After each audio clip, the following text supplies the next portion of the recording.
और जहां बात की जाए कि किसान नेता डल्लेवाल साहब को आज 53वां दिन है और उनके साथ साथ अभी आप देखिए तीसरा दिन हो चुका है कि जो पंजाब और हरियाणा के किसान हैं वो भी 111 किसानों का जो जत्था है वो यहाँ पर मानवर्त पर बैठा डल्लेवाल साहब के साथ ही।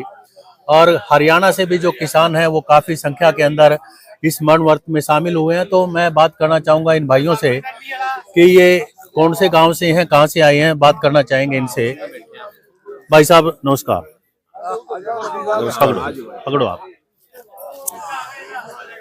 राम राम जी। राम राम। कौन सा गांव है जी भाई साहब? गांव जुलेड़ा जी।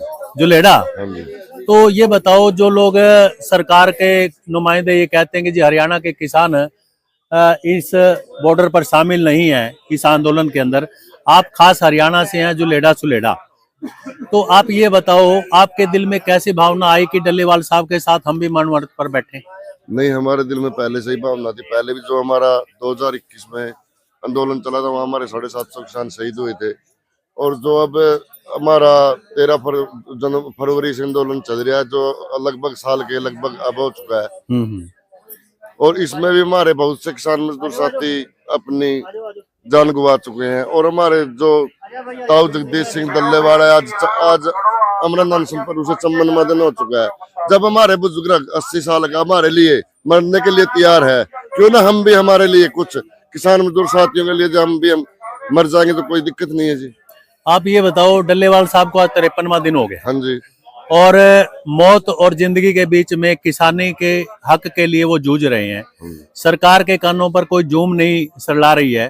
तो ऐसे में क्या उनके एक त्याग को देख करके, उनकी कुर्बानी को देख करके आपके दिल में आया कि ऐसे बुजुर्ग जो किसानी के लिए अपने कुर्बानी देने के लिए तैयार है, हम लोग भी कहीं ना कहीं उनके साथ इस आंदोलन में शामिल होकर के मानवर्त पर बैठे?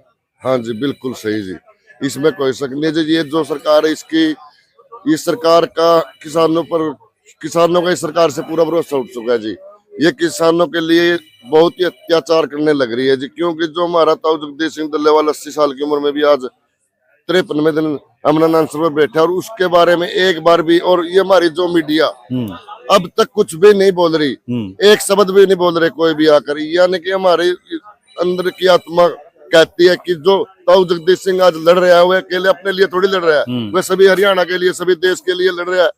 इसलिए हमारा भी फर्ज बनता है ताऊ जगदीश सिंह डल्लेवाल के लिए उससे पहले जान दे। अच्छा, आप ये बताओ, अभी परसों से आप बैठे हैं, कल से आप बैठे हो, तो यानी 111 किसानों का जत्था परसों शुरू हो गया था, 2 बजे बैठ गए थे और कल आप लोग बैठे हैं।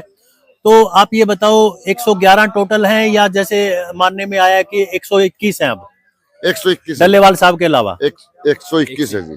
121 हैं और डल्लेवाल साहब के समेत 122 हैं। तो आप ये बताओ इतनी भारी संख्या में कैसे फैसला हुआ कि भाई इतने किसान एकदम ही मानवर्त पर बैठे एक साथ? देखो जी, ये सरकार है, जो सरकार कर रही है इस सरकार ऐसी तो हमारे जब पहले अंग्रेजों की सरकार थी वह भी नहीं थी, वह भी हमारी किसान मजदूरों की मान लेती थी। ये सरकार तो हमारी किसान मजदूरों की बात ही नहीं कर रही, इसलिए फैसला लेना जरूरी था जी। अच्छा, अब आप ये बताओ, डल्लेवाल साहब को 53 दिन हो गए, सरकार अभी तक भी तस से मस नहीं है और अब 121 किसान और बैठ गए मानवर्त पर। तो इस किसान आंदोलन का जो आने वाला भविष्य है उसको किस रूप में आप देख रहे हैं, कि या इसी तरह किसान कुर्बानी देने के लिए बैठे रहेंगे और अपनी जिंदगियों को एक किसानी के हक के लिए कुर्बान करते रहेंगे? जब तक सरकार कोई हमारे किसान मजदूरों के लिए नहीं सोचेगी, जब तक हमारे किसान मजदूर चाहे हिंदुस्तान का कहीं का भी हो, किसी भी जाति हो, किसी भी धर्म का हो जी, हम किसान आंदोलन के लिए हमारी जान देने के लिए कुर्बान है जी। कुर्बान है। आपको क्या लगता है कि ये कुर्बानी सरकार इसको मानेगी या कुर्बान होने के बाद ही फिर उनके कानों पर कोई असर आएगा, उनके दिमाग में कोई बात आएगी? मुझे तो ऐसा लग रहा है जी, सरकार अभी तक तो कोई बात के मुंड में नहीं है जी। क्योंकि हमारे किसान मजदूरों ने उनके कह रखा कि आप कोई भी आओ बात करो, बात करने का अब तक कोई मौका नहीं दे रही जी सरकार जी। इसलिए हमें लगता है कुर्बानी देनी पड़ेगी।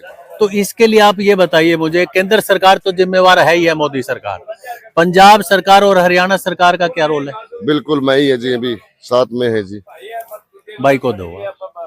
तो भाई साहब, आप नौजवान हैं और कहते हैं कि नौजवानों का कुर्बानी में देश की चाहे आजादी की बात हो, किसान आंदोलन की बात हो, अब ये किसान आंदोलन पार्ट 2 है। तो आपको क्या लगता है कि ये सरकार कुर्बानियां ही मांग रही है या कोई मतलब आप लोगों की बात सुनने पर कोई मजबूर हो जाएगी? देखो, सरकार तो कुर्बानी मांगती ही है। 1857 से लगा लो, जी अंग्रेजों का राज था, तब भी कुर्बानी बहुत हुई। जी भगत सिंह और ने हंसते हंसते